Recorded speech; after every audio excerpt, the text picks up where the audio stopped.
Hello mga chika, Dora! So dahil nga sa chismosa tayo, halina't mangialam tayo. Ito nga si Kobe Paras at si Kailin Alcantara ay baka kaibang kilig ang kanilang dala sa Jamie Gala 2024. Talaga namang ang hair o ang buhok ni Kailin ay abot dito sa aming probinsya, dito sa Pangasinan.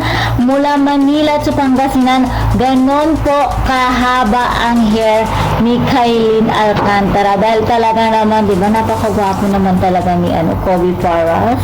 In fairness, ang gwapo naman talaga ni Kobe, di ba? Parang ang gwapo-gwapo na ni Mavi Legaspi, pero parang pina-level up pa ang gwapo nitong si Kobe Paras. Talaga namang habulin ng mga gwapito itong si Kailin Alcantara. Well, syempre, napakaganda naman kasing bata itong si Kailin. At syempre, ano nga ba ang tunay na relasyon ni Kobe at ni Kailin? Nagsalita na nga ito si Kobe. Siyempre sabi niya close friend talaga.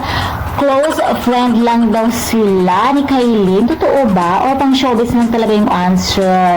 Diba? Parang I don't know, but I think sila na.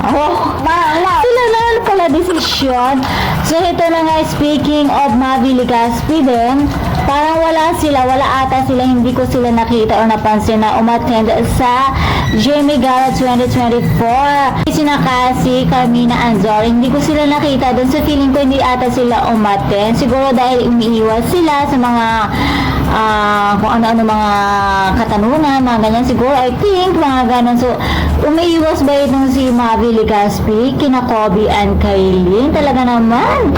Siyempre, iniiwasan din ba ni Cassie Legaspi itong si Darren Espanto? Well, hindi natin alam. Baka mayroong din prior commitment ang Legaspi family, kaya naman wala sila sa event. Kaya naman mga chikadoras, huwag na tayo mangialam kung bakit wala sila, okay? So, ayun na nga mga chikadoras, that's all for now. And for more showbiz update, please don't forget to like, share, and subscribe my channel. Thank you for watching.